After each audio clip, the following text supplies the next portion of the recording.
Hi. So today I'm going to be discussing art therapy.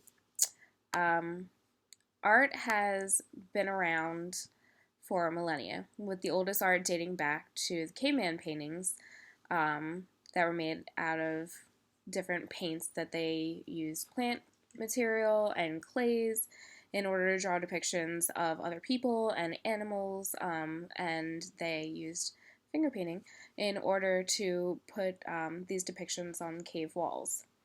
Artwork is done in every civilization and in every society on this planet.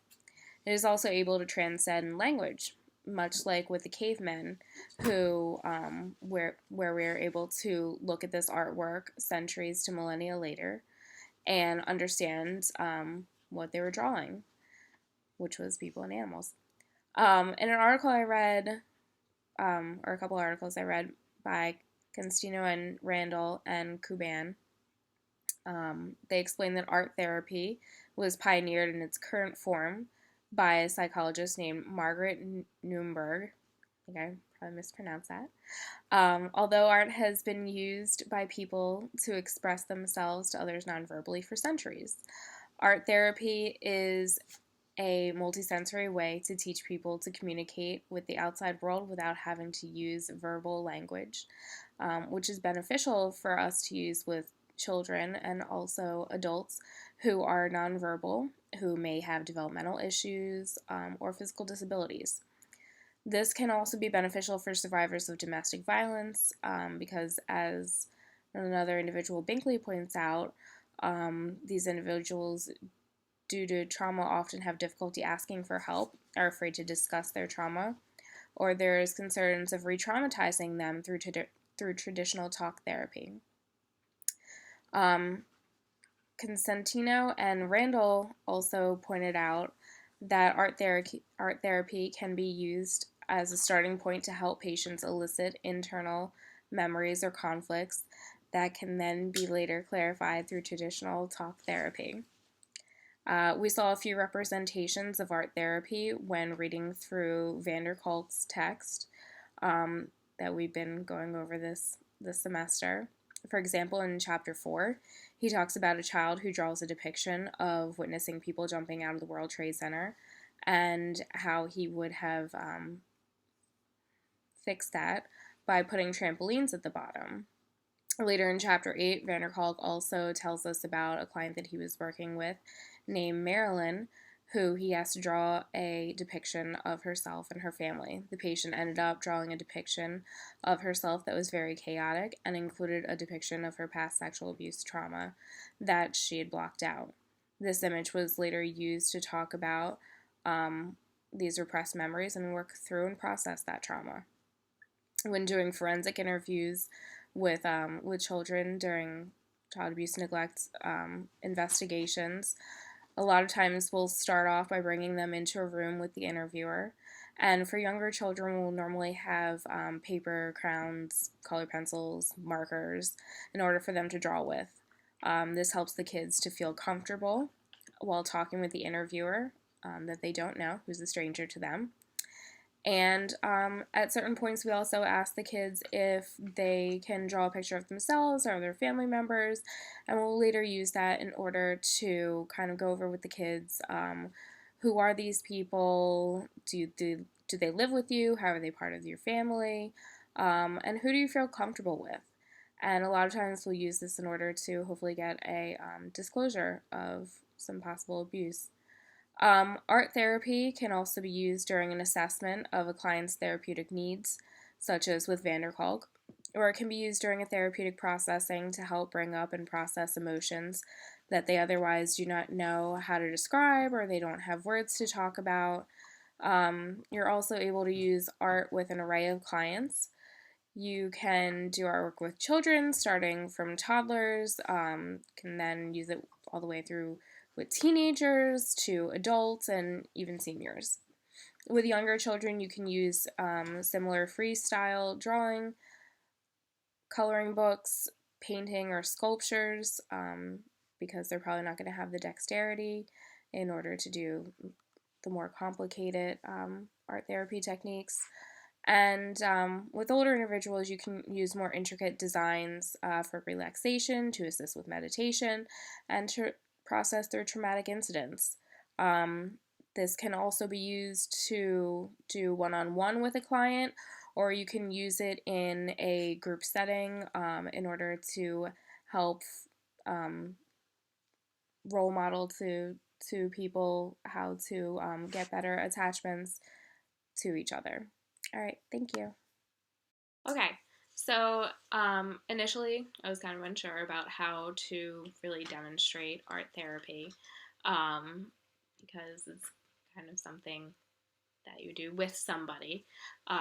You as a therapist would be either instructing or kind of using the art that you're having someone else do in order to use in an assessment or elicit an idea or a memory in order to later discuss with someone. So instead, I just thought that I'd show you some examples of some art therapy that you can use with clients. And I'm also going to share a link to a website that has a bunch of different ideas for different art therapy that you can do with people for meditation or relaxation.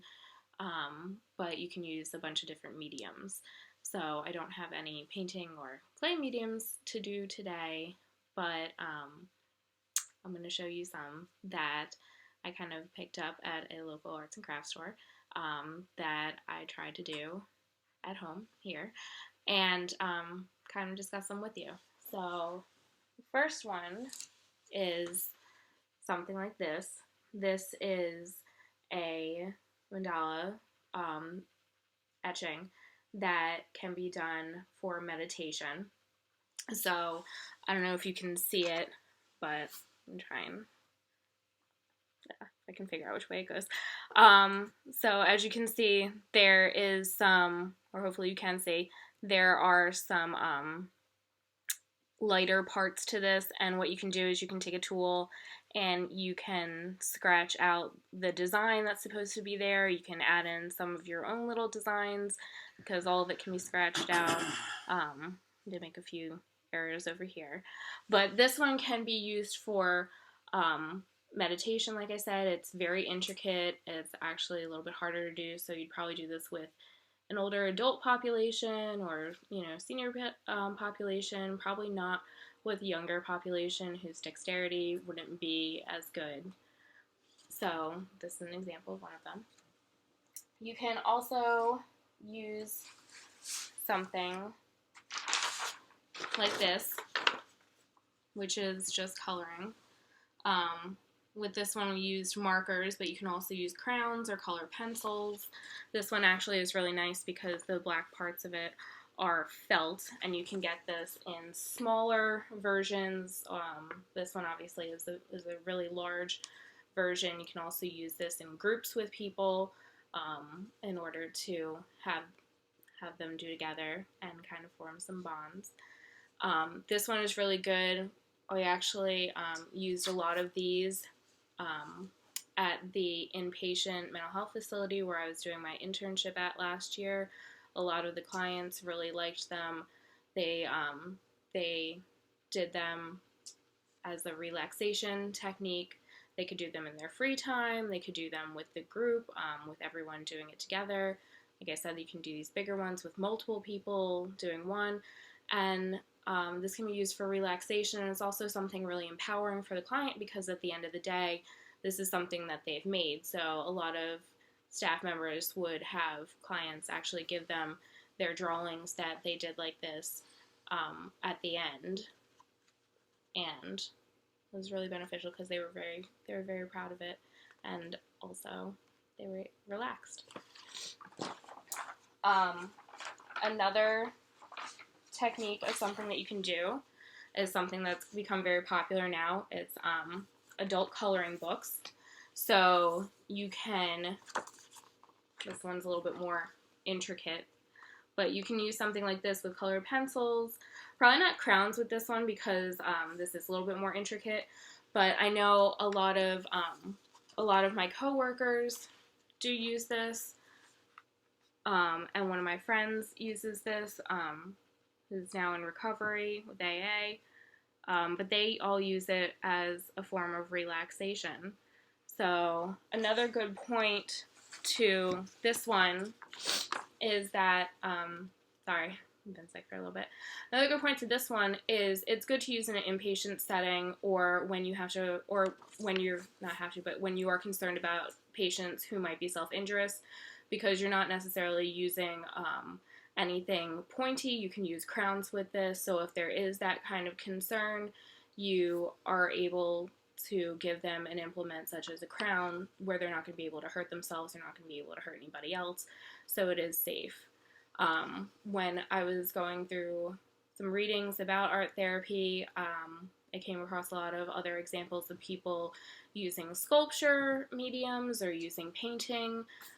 One girl was able to use sculpture to kind of work through her emotions of how she felt about witnessing her father beating her mother, which was very helpful for her because she had kind of regressed and shut down, become very anxious and shy, and she was able to use that in order to kind of process her emotions with the art therapist and figure out how she felt about her father now and also about her mother. So I hope that you enjoy, and maybe you can try some of this out at home. Thank you.